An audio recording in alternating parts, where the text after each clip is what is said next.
ang mga ang mga Hudyo na nakita natin sa banal na kasulatan ay mayroong karanasan na kung saan ay sila ay tumanggap ng mana, no? Hindi o yung bada na binabada, no? O di bada, double N. Yung pagkain na buwaba mula sa langit.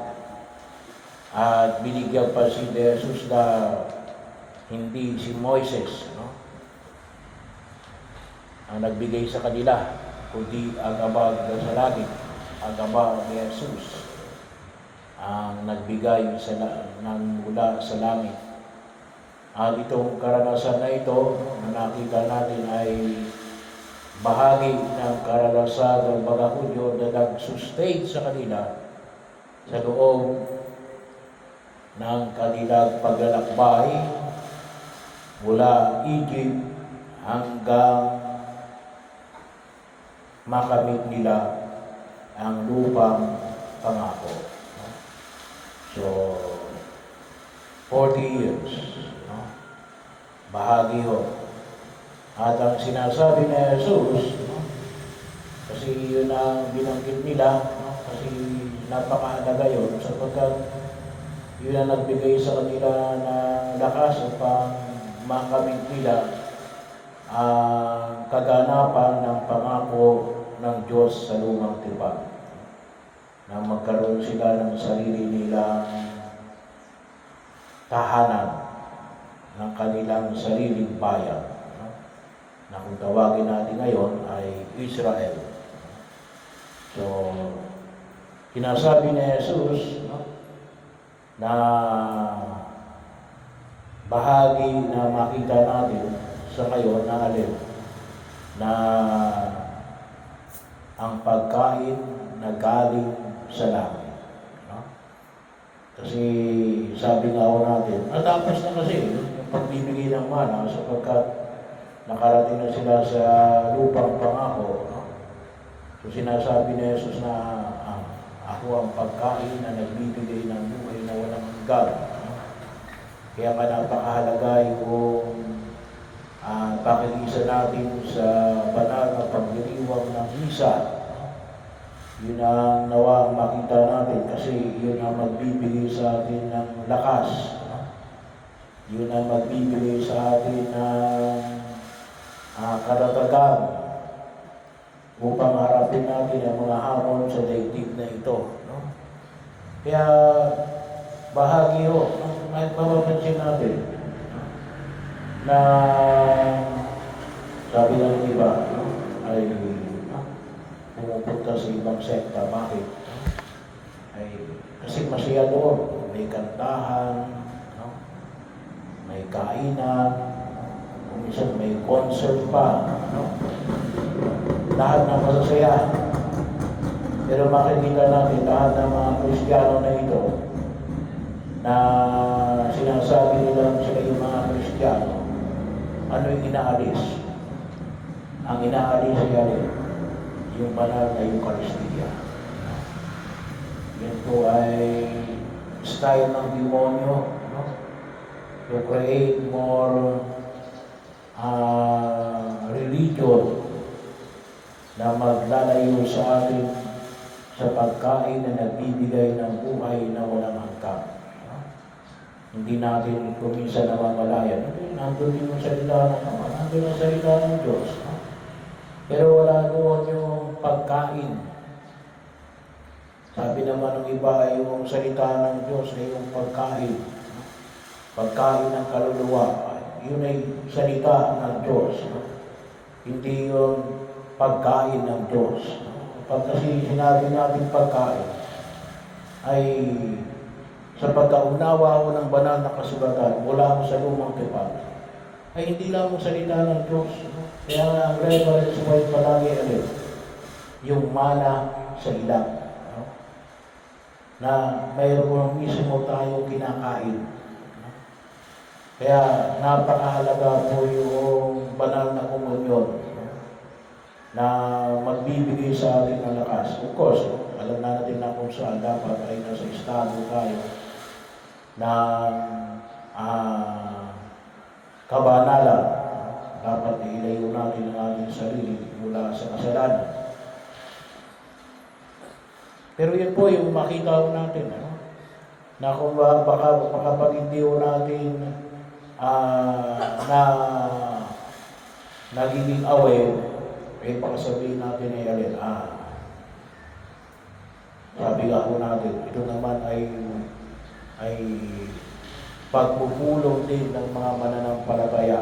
Kaya lang, wala doon yung elemento ng pagtangkap sa pagkain na nagbibigay ng buhay na walang hanggan. At isa po sa huwag natin kalimutan, si San Isidro, ay yun ang isa sa mga bagay na palagi niyang binibigyan ng diin. Kaya sa kanyang pagiging isang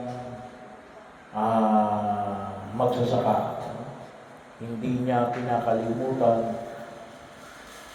na magkaroon palagi ng panahon na makapagdiwang ng misa at bahagi ho rito, sabi nga ho rito, hindi lang every Sunday, ngunit every day. Kaya ngayon din ang isinumbong sa kanya ng isa niyang kasamahan doon sa kanilang Panginoon. Kasi minsan Isidro wala namang sariling lupa. Sila ay nakikilingkod lamang sa kanilang amo. So, kaya yun yung pamamaraan para gawa ng kanyang pagkaingit kay San Isidro. Kaya isinumbong siya sa kanyang amo na tanghali na yan pumapasok. Pero nakita naman na tinutulungan si San Isidro ng mga anghel. Pero yun ang kanyang binigyan ng pansin, yung banal na pagdiriwang ng misa. Kaya ito rin po yung hamon na nais natin na mabigyan ng pansin sa pagkilos natin ngayon, na kuminsan ang tingin lamang natin yan, yung salita ng Diyos, yung banal na Biblia, kasama ho yun, ng misa, bahagi ho yun. Kaya ang tinuturo sa atin yan, dalawang bahagi yung banal ng misa, dalawang table, yung table of the Word of God, table din ang tawag yan. Itong table na ito, ang table of the Eucharist. Hindi ho pwede na isa lamang. Kinakailangan ay dalawa. Bahagi ho na kung saan ay makita ho natin na baka maging katulad lamang tayo ng mga protestante. Ayun lang, yung banal na kasulatan lang, yung Biblia, na kuminsan sabi nga ho natin, na pwedeng gamitin ng halos napakatagal. Kuminsan tayo ay sabi nga kuminsan tayo mga Katoliko, ay kapag lumampas ang isang oras ng misa, ay tayo umaangal na. Isang mga born again, minimum yan ay 2 oras. Wala pang Eucharistia yun. Walang Eucharistia doon. Yun lang. Yung salita ng Diyos, pagkapaliwanag. May mga kantahan, pero yun, walang table of the Holy Eucharist doon. Kaya nasa gitna lang nila ito lang. Yung mga simbahan, wala kayong makikita ganitong table. Kasi bakit? Wala silang Eucharistia. Ito yung binibigyan nila ng pansin. Bagaman may ibang mga denomination, tawagin natin mga mainstream, Pero ang kanilang komunyon lamang ay alin? Once a month. No? Meron ng iba. No? Pero ang tawag pa nila ay alin? Yan lamang ay hindi si Jesus yan. No? Yan lamang ay simbolo na Jesus. Sa atin hindi. Hindi lang ito simbolo sa Jesus mismo. Kaya yun ang maliwanag na sinabi ni Jesus. Ako ang pagkain na nagbibigay ng buhay na walang hanggan. Kaya yung sinasabi ng ibang mga kapatid natin, tinatanggap pa rin yung si Jesus bilang Panginoon at tagapagligtas. Sa atin, may tinatanggap natin. Kaya hindi tayo masinasagot eh. O, sabi nga natin, kumisa na rin, hindi natin alam. No? Na tinatanggap natin si Jesus bilang Panginoon at tagapagligtas. Hindi lamang dito. Ulit pati dito. No? Kasi nagkukumunyon tayo. No? Kung hindi kayo nagkukumunyon, no? Pero kaya kapag may narinig kayo tinatanggap niyo pa si Jesus bilang Panginoon at tagapagligtas, kaya sagutin ninyo, no? Kapag sabihin ninyo, every time na kayo ay tumatanggap ng komunyon, no? Ay tinatanggap ninyo si Jesus bilang Panginoon at tagapagligtas. Yun ang mas maliwanag na pagtanggap natin kay Jesus. No? Kasi yun ang talagang pagtanggap natin ng alin. Hindi lamang sa Espiritu, ulit sa katawan at dugo. Which is kung ito sa dalian, capsulize. No? Hininom tayo ng kamot, pinaka-capsulize natin. Yan ang pinaka-summary ng pagtanggap natin kay Jesus bilang Panginoon at tagapagligtas. Kapag tumatanggap tayo ng komunyon.